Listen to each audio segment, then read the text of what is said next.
ನಮಸ್ಕಾರ. ನೀವು ನೋಡ್ತಾ ಇದ್ದೀರಾ ವಿಶೇಷ ಕಾರ್ಯಕ್ರಮ. ನಾನು ಮಧುಸೂದನ್.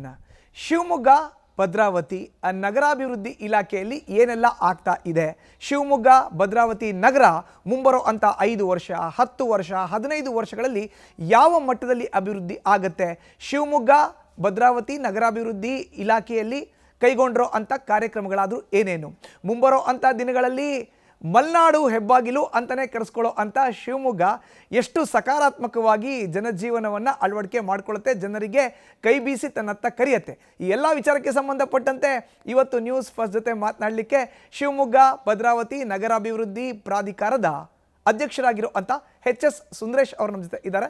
ಅವ್ರನ್ನ ಸ್ವಾಗತ ಮಾಡಿ ಅವ್ರನ್ನ ಮಾತಾಡಿಸೋಣ. ಸುಂದರೇಶ್ ಅವರೇ, ಕಾರ್ಯಕ್ರಮಕ್ಕೆ ಸ್ವಾಗತ.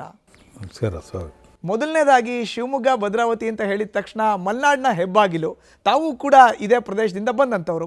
ಶಿವಮೊಗ್ಗ ಬಗ್ಗೆ ತಮ್ಮ ದೂರದೃಷ್ಟಿ, ಕನಸುಗಳು ಏನು ಹೇಳಕ್ಕೆ ಇಷ್ಟಪಡ್ತೀರಿ ಈ ಸಂದರ್ಭದಲ್ಲಿ? ಈಗಾಗಲೇ ಶಿವಮೊಗ್ಗ ಭದ್ರಾವತಿ ನಗರಾಭಿವೃದ್ಧಿ ಪ್ರಾಧಿಕಾರದ ಅಧ್ಯಕ್ಷನಾಗಿ ನಾನು ಮಾರ್ಚ್ 1ನೇ ತಾರೀಕು ನಾನು ಅಧಿಕಾರವನ್ನು ವಹಿಸ್ಕೊಂಡಿದ್ದೀನಿ. ಅಲ್ಲಿಂದ ಇಲ್ಲಿಯವರೆಗೂ ಕೂಡ ಭಾಳಷ್ಟು ಸವಾಲುಗಳನ್ನು ನಾವು ನಗರ ಪ್ರಾಧಿಕಾರಗಳಲ್ಲಿ ಎದುರಿಸಿದ್ದೇವೆ. ಯಾಕೆ ಅಂತ ಹೇಳಿದ್ರೆ, ಹಿಂದೆ ಇರ್ತಕ್ಕಂಥ ಪರಿಸ್ಥಿತಿನೇ ಬೇರೆ, ಇವತ್ತಿರ್ತಕ್ಕಂಥ ಪರಿಸ್ಥಿತಿನೇ ಬೇರೆ. ಈಗಾಗಲೇ ಖಾಸಗಿ ಲೇಔಟ್ಗಳಿಂದ ಹಿಡಿದು ಬೇರೆ ಬೇರೆ ವಿಚಾರಗಳಲ್ಲಿ ಶಿವಮೊಗ್ಗ ಮತ್ತು ಭದ್ರಾವತಿಯಲ್ಲಿ ಇವತ್ತು ನಿವೇಶನಗಳ ಬೆಲೆ ಹೆಚ್ಚಳ ಆಗಿರ್ತಕ್ಕಂಥದ್ದು ಸಾಮಾನ್ಯ ಜನಕ್ಕೆ ಅದು ಕೈಗೆ ಎಟುಕದೇ ಇರೋ ರೀತಿಯಲ್ಲಿ ಇವತ್ತು ಆಗಲೇ ಓಡ್ತಾ ಇದೆ. ಅದಕ್ಕಾಗಿ ನಗರಾಭಿವೃದ್ಧಿ ಪ್ರಾಧಿಕಾರದಿಂದ ಏನು ನಾವು ನೋ ಲಾಸ್ ನೋ ಪ್ರಾಫಿಟ್ಟು ವಿಚಾರದಲ್ಲಿ ನಾವು ಎಲ್ಲ ಕಡೆಯೂ ಲ್ಯಾಂಡ್ಗಳನ್ನು ಪರ್ಚೇಸ್ ಮಾಡಲಿಕ್ಕೆ ಪ್ರಯತ್ನ ಪಟ್ಟಿದ್ದೇವೆ. ಅದರಲ್ಲಿ ಈಗಾಗಲೇ ನಾವು ಗೋಪಿಶೆಟ್ಟಿ ಕೊಪ್ಪದಲ್ಲಿ ಏನು ಒಂದು 104 ಎಕರೆ 4-1 ಆಗಿತ್ತದು, ಅದನ್ನು ರೈತರುಗಳು ಈಗಾಗಲೇ ಕೋರ್ಟ್ನಲ್ಲಿ ಅದನ್ನು ನಾವು ಕೊಡೋದಿಲ್ಲ ಅಂತ ಹೇಳಿದರು. ಆದರೂ ಕೂಡ ರೈತರುಗಳ ಮನವೊಲಿಸಿ ನಮಗಿರ್ತಕ್ಕಂಥ ಒಂದು ಈಗಿನ ವ್ಯವಸ್ಥೆಯಲ್ಲಿ ಸುಮಾರು 50-50ಗೆ ಅವಕಾಶಗಳಿತ್ತು. ಹಾಗಾಗಿ ಆ 104 ಎಕರೆಯಲ್ಲಿ ಈಗಾಗಲೇ ನಾವು 32 ಎಕರೆಗಳನ್ನು ರೈತರು ಮನವೊಲಿಸಿ ಈಗಾಗಲೇ ಆ ಲೇಔಟ್ ಮಾಡಲಿಕ್ಕೆ ಅವರಿಂದ 50-50ಗೆ ಒಪ್ಪಿಗೆ ಪಡೆದಿದ್ದೇವೆ. ಅದೀಗಾಗಲೇ ಗೌರ್ಮೆಂಟ್ನಲ್ಲಿ ಕಳಿಸ್ಕೊಟ್ಟಿದೆ. ಅಲ್ಲಿ ಈಗಾಗಲೇ ನಮ್ಮ ಪ್ಲಾನಿಂಗ್ ಅಥಾರಿಟಿಯಿಂದ ಪಾಸಾಗಿ ಗೌರ್ಮೆಂಟಿಗೆ ಹೋಗಿದೆ. ಅದೊಂದು ಇನ್ನೊಂದು ತಿಂಗಳು 1.5 ತಿಂಗಳಲ್ಲಿ ಅದು ಅಪ್ರೂವಲ್ ಆಗಿ ಬರುತ್ತೆ. ಅಲ್ಲೊಂದು ಬಡಾವಣೆ ಮಾಡ್ತಕ್ಕಂಥದ್ದು ಮತ್ತು ಇನ್ನೊಂದು ಏನು ನಿಧಿಗೆಯಲ್ಲಿ ಒಂದು 3 ಎಕರೆ ನಮ್ಮದು ಜಾಗ ಇತ್ತು, ಅಲ್ಲೂ ಕೂಡ ಈಗಾಗಲೇ ನಾವು ಬಡಾವಣೆಯನ್ನು ನಿರ್ಮಾಣ ಮಾಡೋಕ್ಕೆ ಹೊರಟಿದ್ದೇವೆ. ಅದ್ರ ಜೊತೆಯಲ್ಲಿ ಈಗಾಗಲೇ JH ಪಟೇಲ್ ಬಡಾವಣೆಯಲ್ಲಿ ಸುಮಾರು 1.25 ಎಕರೆ ಅದು ಕೋರ್ಟ್ನಲ್ಲಿತ್ತು, ಅದು ನಮ್ಮಂತೆ ಆಯ್ತು. ಈಗ ಅದಕ್ಕೂ ಕೂಡ ನಾವಲ್ಲಿ ಬಡಾವಣೆ ನಿರ್ಮಿಸ್ತಕ್ಕಂಥದ್ದು ಮತ್ತು ಒಂದು ಮಿನಿಮಮ್ SR ದರದಲ್ಲಿ ನಾವು ಸಾಮಾನ್ಯ ಜನಕ್ಕೆ ಹಂಚಲಿಕ್ಕೆ ಈಗಾಗಲೇ ವ್ಯವಸ್ಥೆಯನ್ನು ಮಾಡಿದ್ದೇವೆ. ಅದಾದಮೇಲೆ ಈಗಾಗಲೇ ನಾನು ಬಂದಂಥ ಸಂದರ್ಭದಲ್ಲಿ ಊರುಗಡೂರು ಮತ್ತು ವಾಜಪೇಯಿನಲ್ಲಿಕ್ಕೆ ಭಾಳಷ್ಟು ಸಮಸ್ಯೆಗಳಿತ್ತು. ಅಲ್ಲಿ ನಿವೇಶನ ಹಂಚಿಕೆಯಲ್ಲಿ ಸ್ವಲ್ಪ ಜನ ಕೋರ್ಟ್ಗಳಲ್ಲಿ ವ್ಯಾಜ್ಯಗಳನ್ನ ಹಾಕ್ಕೊಂಡಿದ್ರು. ಅದಾದ ನಂತರದಲ್ಲಿ ಈಗಾಗಲೇ ನಾವು ಸುಮಾರು 300 ನಿವೇಶನಗಳನ್ನು ಕ್ಯಾನ್ಸಲ್ ಮಾಡಿದ್ದೇವೆ. ಯಾವುದು ಈ ಕ್ಯಾಟಗರಿ ಗಂಡ ಹೆಂಡ್ತಿಗೆ 2 ಕೊಟ್ಟಿರ್ತಕ್ಕಂಥದ್ದು ಇರ್ಬೋದು, ಕ್ಯಾಟಗರಿ ವೈಸು ಏನು SCಯಿಂದ ಜನರಲ್ಲು ಈ ರೀತಿ ಏನು ಲೋಪದೋಷಗಳಾಯಿತು ಅದನ್ನು ಸರಿ ಮಾಡ್ತಕ್ಕಂಥ ಕೆಲಸವನ್ನು ಮಾಡಿ ಈಗಾಗಲೇ ಅದನ್ನು ಒಂದು ಹಂತಕ್ಕೆ ಬಗೆಹರಿಸಿದ್ದೇವೆ. ಅದ್ರ ಜೊತೆಯಲ್ಲಿ ಈಗಾಗಲೇ ಊರುಗಡೂರಿನಲ್ಲಿ ಸುಮಾರು 5 ವರ್ಷದಿಂದ ಆ ಲೇಔಟು ನಡೀತಾ ಇದೆ 60 ಎಕರೆ ಜಾಗದಲ್ಲಿ.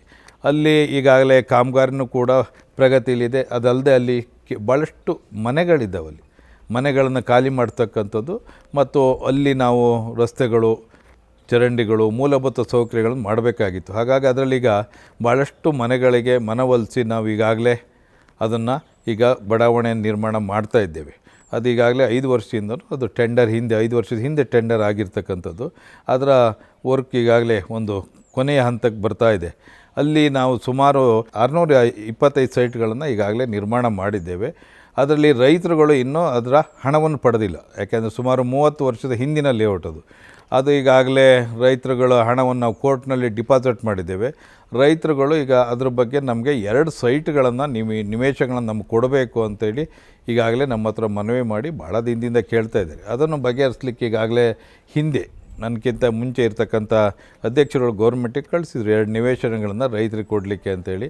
ಈಗಾಗಲೇ ಅದಕ್ಕೆ ಭೂಮಿ ಕೊಟ್ಟಿರೋಕ್ಕೆ, ಯಾಕೆಂದರೆ ಹಣ ಭಾಳ ಕಡಿಮೆ ಆಗಿದೆ. ನಮಗೆ ಹಣ ಕಡಿಮೆ ಆಗಿರೋದ್ರಿಂದ ನಮಗೆ ಈಗಿನ ವ್ಯವಸ್ಥೆಯಲ್ಲಿ ನಮಗೊಂದು ಸೈಟು ಬರೋದಿಲ್ಲ. ಹಾಗಾಗಿ ನಮ್ಮ ಜೀವನ ಕಷ್ಟ ಆಗುತ್ತೆ ಅಂತೇಳಿ ರೈತರುಗಳು ನಮ್ಮ ಹತ್ರ ಮನವಿ ಮಾಡಿಕೊಂಡಿದ್ರು. ಹಿಂದೂ ಕೂಡ ಮನವಿ ಮಾಡಿದ್ದಾರೆ.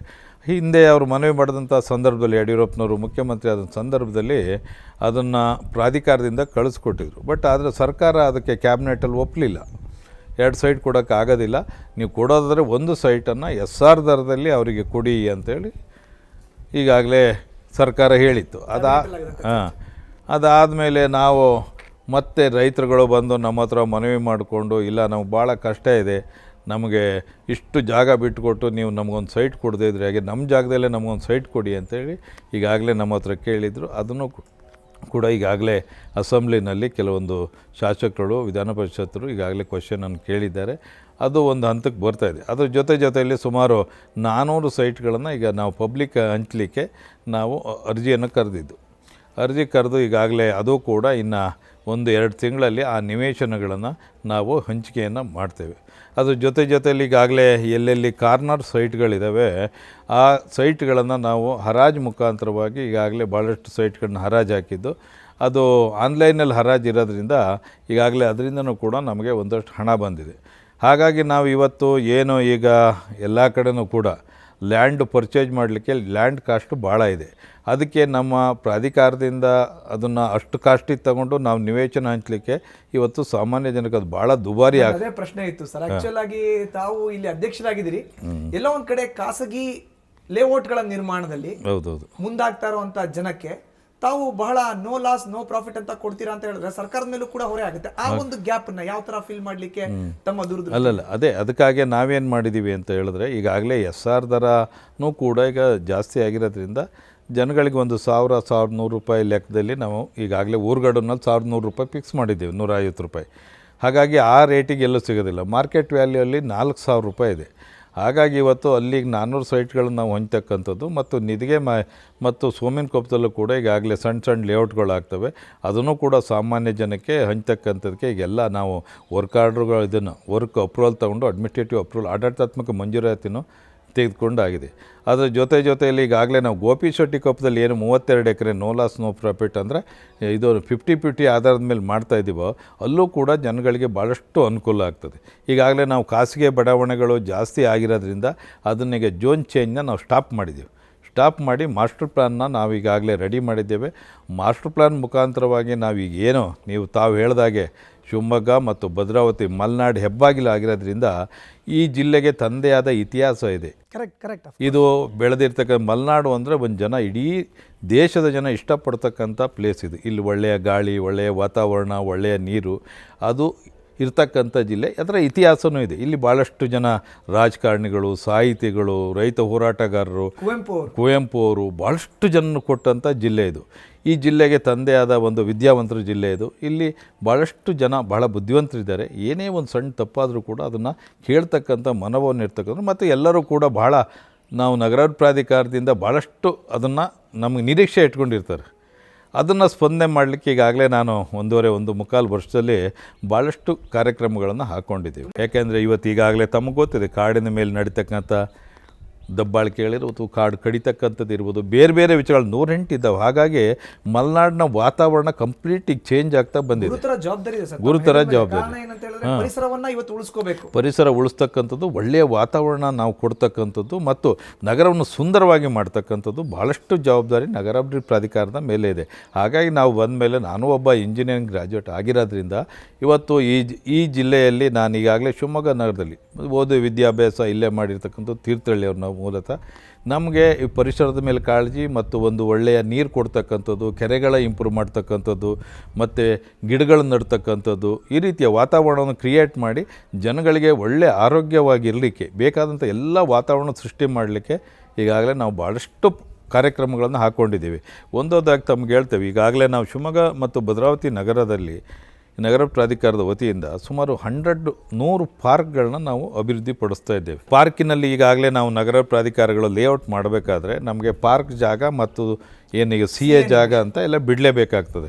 ಅವರು ಆ ಬಿಟ್ಟಂಥ ಜಾಗದಲ್ಲಿ ಈಗಾಗಲೇ ನಾವು ಪಾರ್ಕ್ಗಳನ್ನು ಮಾಡ್ತಕ್ಕಂಥದ್ದು, ಸುತ್ತಲೂ ಫೆನ್ಸಿಂಗ್ ಆಗ್ತಕ್ಕಂಥದ್ದು ಮತ್ತು ವಾಕಿಂಗ್ ಪಾತ್ ಮಾಡ್ತಕ್ಕಂಥದ್ದು, ಆದಷ್ಟು ಲೈಟ್ ಇದ್ದರೆ ಲೈಟ್ಗಳನ್ನ ಅಳವಡಿಸ್ತಕ್ಕಂಥದ್ದು, ಜಿಮ್ ಫೆಸಿಲಿಟೀಸು, ಮಕ್ಕಳಿಗೆ ನೀವು ಆಟದ ಒಂದು ಇದನ್ನು ವಸ್ತುಗಳನ್ನ ಹಾಕ್ತಕ್ಕಂಥದ್ದು, ಆಟಿಕೆಗಳು ಮತ್ತು ಜೋಕಾಲೆಗಳು, ಈ ರೀತಿಯಾಗಿ ಅಲ್ಲಲ್ಲಿಯ ನಿವಾಸಿಗಳು ಏನೇನು ಕೇಳ್ತಾರೋ ಅದಕ್ಕೆ ಬೇಕಾದಂಥ ವಿತಿನ್ನು, ಯಾಕೆಂದರೆ ನಾವು 25 ಲಕ್ಷದಲ್ಲಿ ಒಂದು ಪಾರ್ಕನ್ನು ಅಭಿವೃದ್ಧಿ ಪಡಿಸ್ಲಿಕ್ಕೆ 25-20 ಈ ರೀತಿಯಾಗಿ ಮಾಡಿಕೊಂಡು ಈಗಾಗಲೇ ಸ್ಕ್ವೇರ್ ಫೀಟು ಆ ಜಾಗದ ಸ್ಕ್ವೇರ್ ಫೀಟು ಅಲ್ಲಿರ್ತಕ್ಕಂಥ ಜನಸಂಖ್ಯೆ ಅಂದರೆ ಪಾರ್ಕನ್ನು ಮೇಂಟೈನ್ ಮಾಡ್ತಕ್ಕಂಥದ್ದು ಭಾಳ ಇಂಪಾರ್ಟೆಂಟು.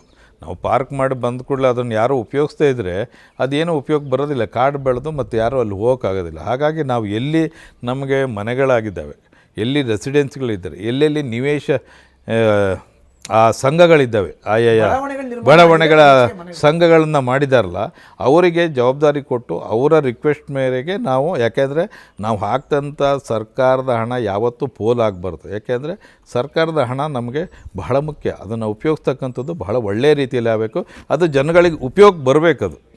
ಸರ್ಕಾರದ ಕೆಲಸ ದೇವರ ಕೆಲಸ, ಜನರ ಹಣ ಆಗಿರೋದ್ರಿಂದ ಜನ ಅದನ್ನು ಅನುಭವಿಸ್ಬೇಕು, ಜನ ಅದನ್ನು ಎಂಜಾಯ್ ಮಾಡಬೇಕು, ಜನಕ್ಕೆ ಅದ್ರ ಸವಲತ್ತು ಸಿಗಬೇಕು. ಹಾಗಾಗಿ ಇವತ್ತು ನಾವು ಪಾರ್ಕ್ಗಳನ್ನು ಅಭಿವೃದ್ಧಿ ಈಗಾಗಲೇ ಪಡಿಸಿದ್ದೇವೆ. ತಮಗೆ ಈಗಾಗಲೇ ನಾನು ಒಂದು 2-3 ಪಾರ್ಕ್ಗಳನ್ನು ತೋರಿಸ್ತೇನೆ.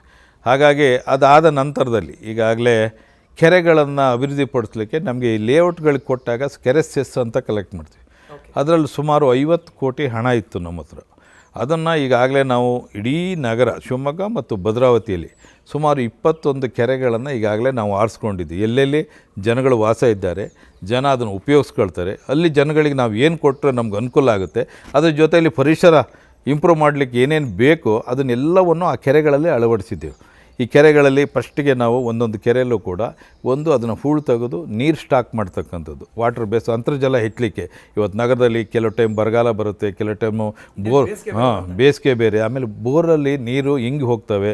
ಅದಕ್ಕಾಗಿ ಅದನ್ನು ಇಂಪ್ರೂವ್ ಮಾಡ್ತಕ್ಕಂಥದ್ದು ಮತ್ತು ಒಂದು ಕೆರೆಯಲ್ಲಿ ನೀರನ್ನು ಸಂಗ್ರಹಣೆ ಮಾಡಲಿಕ್ಕೆ ಬೇಕಾದಂಥ ಎಲ್ಲ ಹೂಳುಗಳನ್ನು ತೆಗೆದು ಅದನ್ನು ಕ್ಲೀನಾಗಿ ಅದಕ್ಕೆ ಸುತ್ತಲೂ ಬಂಡ್ ಹಾಕಿ ರಿವಿಟ್ಮೆಂಟ್ಗಳಾಕಿ ಅದರ ಮೇಲೆ ವಾಕಿಂಗ್ ಪಾತ್ಗಳನ್ನು ಮಾಡಿ ಮತ್ತು ಅದಕ್ಕೆಲ್ಲ ಲೈಟ್ಸ್ ಹಾಕಿ ಅದ್ರ ಜೊತೆಯಲ್ಲಿ ಅಲ್ಲೂ ಪಾರ್ಕ್ ಇಂಪ್ರೂವ್ಮೆಂಟ್ಸು ಮತ್ತು ಅಲ್ಲೂ ಕೂಡ ನಾವು ಮಕ್ಕಳಿಗೆ ಆಟದ ಸಾಮಾನುಗಳು, ಜಿಮ್ನಾಸಿಯಮ್ ಈ ರೀತಿಯಾಗಿ ಎಲ್ಲ ಬ್ಲೂ ಪ್ರಿಂಟ್ ಪೂರ ನೀವು ಬ್ಲೂ ಪ್ರಿಂಟ್ ಹೈಟೆಕ್ಕಲ್ಲಿ ನಾವು ಅದನ್ನು ಈಗ ನಿರ್ಮಾಣ ಮಾಡಲಿಕ್ಕೆ ಈಗಾಗಲೇ ಬ್ಲೂ ಪ್ರಿಂಟ್ ರೆಡಿ ಮಾಡಿ ಎಸ್ಟಿಮೇಟ್ ಮಾಡಿ ಈಗಾಗಲೇ ಆಡಳಿತಾತ್ಮಕ ಮಂಜೂರಾತಿನೂ ಆಗಿದೆ. ಈಗಾಗಲೇ ಸುಮಾರು ಕೆರೆಗಳಿಗಾಗಲೇ ಟೆಂಡರು ಕರೆದಿದ್ದೇವೆ ಈಗಾಗಲೇ. ಶಿವಮೊಗ್ಗ ಭದ್ರಾವತಿ 2 ನಗರಗಳಲ್ಲಿ ಎಷ್ಟು ಟೋಟಲ್ ಕೆರೆಗಳ ಈಗಾಗಲೇ 15 ಕೆರೆ ಈಗಾಗಲೇ ಟೆಂಡರ್ ಅಂದರೆ ಒಂದು 12 ಕೆರೆ ಟೆಂಡರ್ ಆಗಿದೆ. ಇನ್ನೊಂದು 4 ಕೆರೆ ಆಡಳಿತಾತ್ಮಕ ಮಂಜೂರಾತಿ ಆಗಿತ್ತು ಮತ್ತು ಟೆಕ್ನಿಕಲ್ ಅಪ್ರೂವಲ್ಗೆ ಹೋಗಿದೆ ಟೆಂಡರ್ ಕರೀಲಿಕ್ಕೆ. ಹಿಂದೆ ರಾಜ ಮಹಾರಾಜರು ಕೆರೆ ಕಟ್ಟೆಗಳ ನಿರ್ಮಾಣದಲ್ಲಿ ಬಹು ಮುಖ್ಯವಾದಂಥ ಪಾತ್ರವನ್ನು ವಹಿಸ್ತಾ ಇದ್ರು, ಅಂತರ್ಜಲ ಮಟ್ಟವನ್ನು ಏರಿಕೆ ಮಾಡಲಿಕ್ಕೆ. ಈಗ ತಮ್ಮ ಕಾಲದಲ್ಲಿ ಶಿವಮೊಗ್ಗ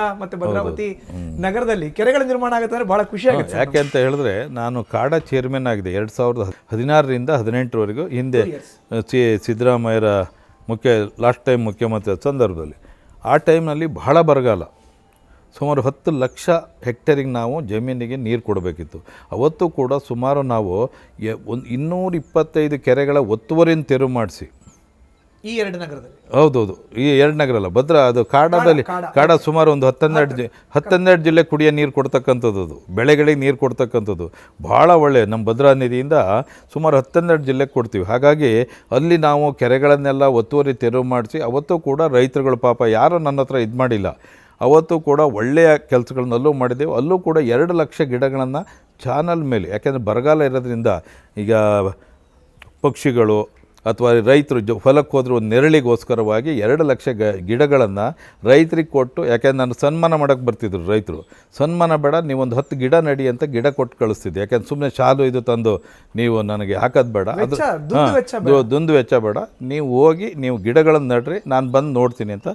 ಇವತ್ತು ಆ ಗಿಡಗಳು ಎಲ್ಲ ಚಾನಲಲ್ಲೂ ಕೂಡ ತಾವು ಹೋದರೆ ಗೊತ್ತಾಗುತ್ತೆ, ಎಲ್ಲ ಕಡೆಯೂ ಕೂಡ ಭಾಳ ಚೆನ್ನಾಗಿ ಬೆಳೆದಿದ್ದಾವೆ, ಭಾಳ ಅನುಕೂಲ ಆಗ್ತಾಯಿದೆ.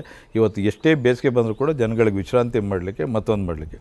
ಮತ್ತು ಅಲ್ಲಿ ಇನ್ನೊಂದು ಪ್ರಾಜೆಕ್ಟ್ ಮಾಡಿದ್ದೆ ನಾನು, ಯಾಕೆಂದರೆ ಇಡೀ ಚಾನಲ್ಗಳನ್ನು ನೀವು ಕರೆಂಟಿಗೆ ನೀವು ರೈತರ ಜಮೀನನ್ನು ತಗೊಳ್ತೀರ ಸೋಲಾರ್ ಸಿಸ್ಟಮಿಗೆ, ಅದ್ರ ಬದಲು ಚಾನಲ್ ಮೇಲೆ ಜಾಗ ಇದೆ ನಮಗೆ, ಆ ಚಾನಲಿಗೆ ಫುಲ್ ಕವರ್ ಮಾಡೋದು, ಅದರಲ್ಲಿ ನಾವು ಕರೆಂಟ್ ಉತ್ಪಾದನೆ ಮಾಡೋಣ ಅಂತೇಳಿ ಅದನ್ನು ರೆಡಿ ಮಾಡಿ ಸುಮಾರು 3000 ಕಿಲೋಮೀಟ್ರ್ ಚಾನಲಿಗೆ ಅದನ್ನು ರೆಡಿ ಮಾಡಿ ಫಾರಿನ್ ಕಂಪ್ನಿ ಜೊತೆನೂ ಮಾತಾಡಿದ್ದೆ.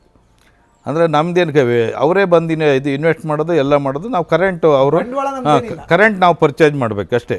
ಹಾಗಾಗಿ ಅದನ್ನು ರೆಡಿ ಮಾಡಿ ಭಾಳ ಚೆನ್ನಾಗಿತ್ತು. ಅದಾದರೆ ಏನಾಗುತ್ತೆ, ನಿಮ್ಮ ಚಾನಲಲ್ಲಿ ನೀರು ಕ್ಲೀನಾಗಿರುತ್ತೆ, ಒಳ್ಳೆಯ ನಮ್ಮ ಬೇರೆ ಲ್ಯಾಂಡ್ ವೇಸ್ಟ್ ಆಗೋದಿಲ್ಲ. ಅದು ಹೇಗೋ ನಿಮ್ಗೆ ಓಪನ್ ಇರೋ ಪ್ಲೇಸು ಆ ಥರ ಅದಕ್ಕೊಂದು ಮಾಡಿದ್ದು. ಅದಾದ ನಂತರದಲ್ಲಿ ನೀವು ಕುಡಿಯೋ ನೀರಿಗೆ ನಾವೆಲ್ಲ ಚಾನಲ್ಗಳ ಮುಖಾಂತರ, ಹೊಳೆ ಮುಖಾಂತರ, ನಮ್ಮ ತುಂಗಭದ್ರಾ ನದಿ ಮುಖಾಂತರ ನಾವು ಗದಗು ಬಳ್ಳಾರಿ ಎಲ್ಲ ಕಡೆನೂ ಕುಡಿಯೋಕ್ಕೆ ನೀರು ಕೊಡ್ತೀವಿ, ದಾವಣಗೆರೆಗೆಲ್ಲ.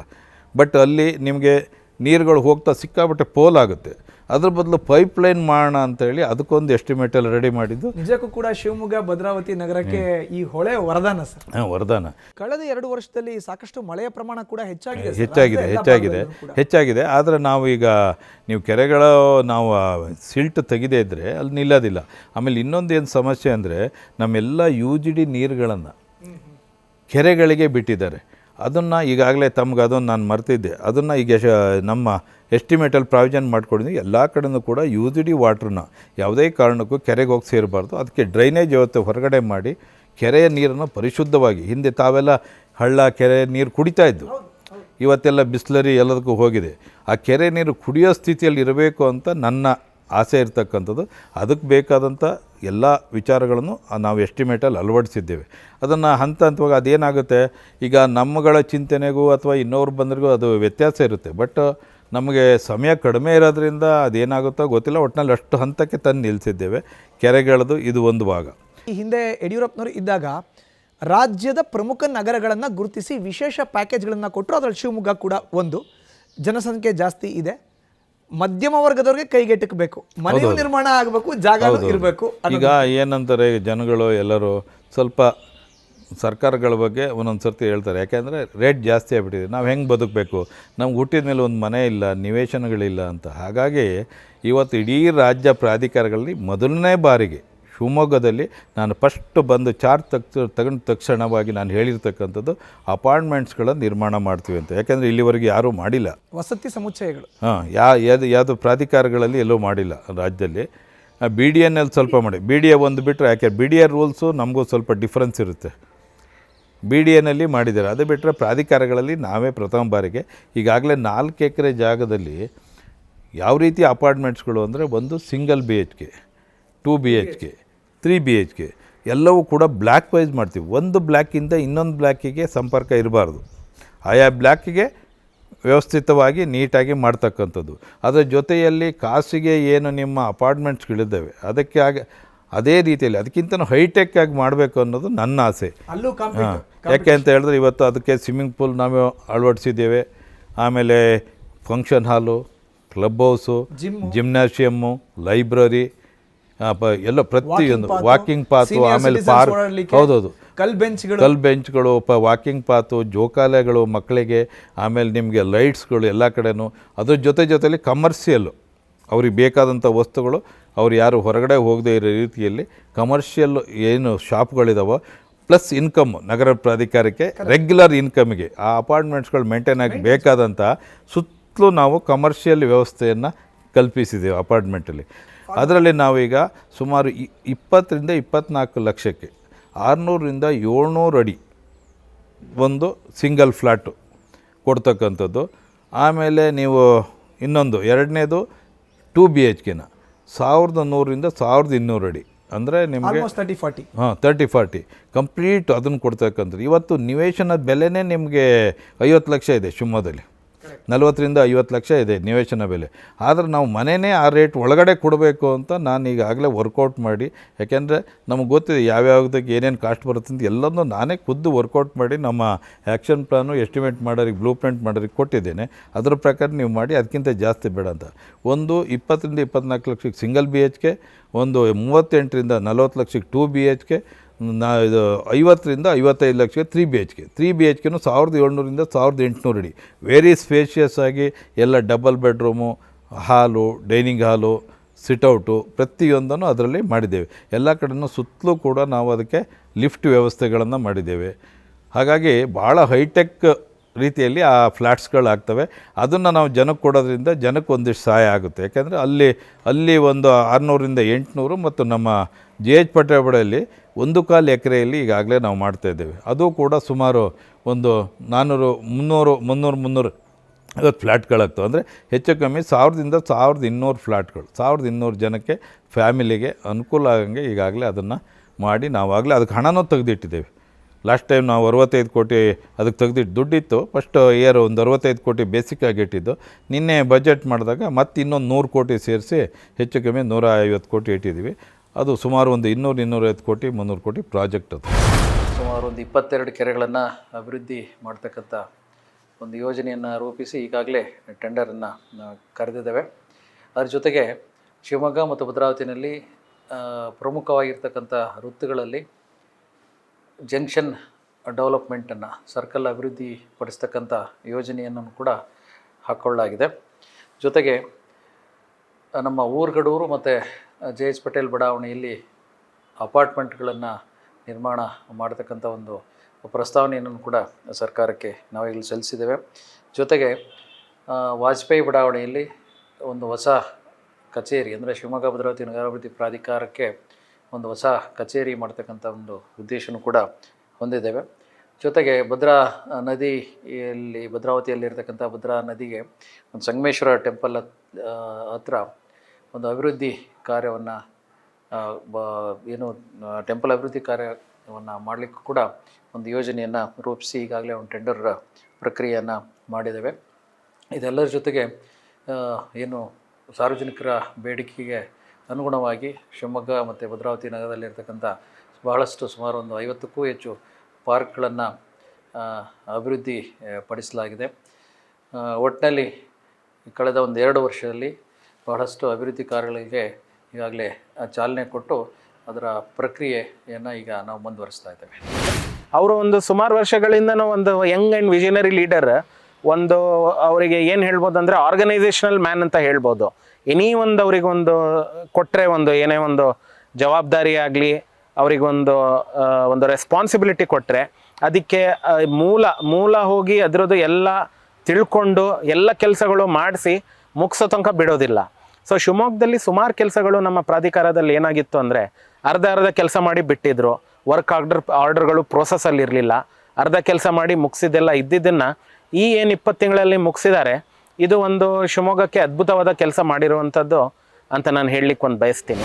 ಸುಂದರೇಶ್ ಅವರು ಬಂದ ಮೇಲೆ ಇಡೀ ನಮ್ಮ ಬಡಾವಣೆ, ವಿಶೇಷವಾಗಿ ನಾನು ಗೋಪಾಲಗೌಡ ಬಡಾವಣೆ ನಿವಾಸಿ ಆಗಿದ್ದರಿಂದ ಅಲ್ಲಿ ಹೆಚ್ಚು ಕಡಿಮೆ ಇರತಕ್ಕಂಥ ಎಲ್ಲ ಪಾರ್ಕ್ಗಳು, ಸೊ ಆ ಪಾರ್ಕ್ಗಳಲ್ಲಿ ಭಾಳ ಒಂದು ಹೆಚ್ಚು ಕಡಿಮೆ ಒಂದು 70-80 ಲಕ್ಷ ರೂಪಾಯಿದು ಅನುದಾನವನ್ನು ಒದಗಿಸಿಕೊಟ್ಬಿಟ್ಟು ಅತ್ಯಂತ ಅಭಿವೃದ್ಧಿ ಆಗಿರ್ತಕ್ಕಂಥ ಹೈಟೆಕ್ ಮಲ್ಟಿಸಿಮನ್ನು ಅವರು ಮಾಡಿಕೊಟ್ಟಿದ್ದಾರೆ. ಹಾಗಾಗಿ ಅವರಿಗೆ ನಾನು ಮೊಟ್ಟ ಮೊದಲನೇ ನಾನು ಅಭಿನಂದನೆ ಕೂಡ ಸಲ್ಲಿಸ್ತೇನೆ. ಹಾಗೆ ಇನ್ನೂ ವಿಶೇಷತೆ ಏನಪ್ಪ ಅಂತ ಹೇಳಿದ್ರೆ, ಯಾರೇ ಕೂಡ ಈ ನಮ್ಮ ನಗರವಾಸಿಗಳು ಯಾರೇ ಕೂಡ ಅವ್ರು ಹೋದರೂ ಕೂಡ ಯಾರನ್ನೂ ಕೂಡ ಅವರು ಆ ಪಕ್ಷ ಈ ಪಕ್ಷ ಅಂತ ವಿವೇಚನೆ ಮಾಡದೆ ಪ್ರತಿಯೊಬ್ಬರು ಅವ್ರು ಏನು ಸೌಕರ್ಯಗಳನ್ನ ಕೇಳ್ತಾರೆ ಅದನ್ನು ತಕ್ಷಣ ಸ್ಪಂದಿಸ್ತಕ್ಕಂಥ ಕೆಲಸನ ಮಾನ್ಯ ಸುಂದರೇಶ್ ಅವರು ಮಾಡಿಕೊಟ್ಟಿದ್ದಾರೆ. Thank you sir. ಇಷ್ಟೊತ್ತು ಕಾರ್ಯಕ್ರಮದಲ್ಲಿ ಭಾಗವಹಿಸಿ ಸಾಕಷ್ಟು ವಿಚಾರಗಳನ್ನು ನಮ್ಮ ಜೊತೆ ಹಂಚ್ಕೊಂಡಿದ್ದಕ್ಕೆ ನಿಮಗೆ ಧನ್ಯವಾದಗಳು. ಒಂದು ಕಡೆ ಕೆರೆ, ಮತ್ತೊಂದು ಕಡೆ ರಸ್ತೆ, ಇನ್ನೊಂದು ಕಡೆ ಫ್ಲ್ಯಾಟ್, ಮತ್ತೊಂದು ಕಡೆ ಹೊಸ ಬಡಾವಣೆಗಳ ನಿರ್ಮಾಣ. ಒಂದು ನಗರ ಅಭಿವೃದ್ಧಿ ಆಗಲಿಕ್ಕೆ ಇದಕ್ಕಿಂತ ಇನ್ನೇನು ಬೇಕಾಗಿದೆ? ಶಿವಮೊಗ್ಗ ಭದ್ರಾವತಿ ನಗರಾಭಿವೃದ್ಧಿ ಪ್ರಾಧಿಕಾರದ ವತಿಯಿಂದ ಆಗ್ತಾ ಇರುವಂಥ ಕೆಲಸ ಕಾರ್ಯಗಳ ಕಿರುನೋಟವೇ ಈ ಹೊತ್ತಿನ ವಿಶೇಷ. ಇದೇ ಈ ಹೊತ್ತಿನ ವಿಶೇಷ ಸಂದರ್ಶನ. ಕ್ಷಣ ಕ್ಷಣದ ಮಾಹಿತಿಗಾಗಿ ನೋಡ್ತಾ ಇರಿ ನ್ಯೂಸ್ ಫಸ್ಟ್, ನಿರ್ಭೀತಿಯಿಂದ ನಿಮ್ಮ ಪರವಾಗಿ.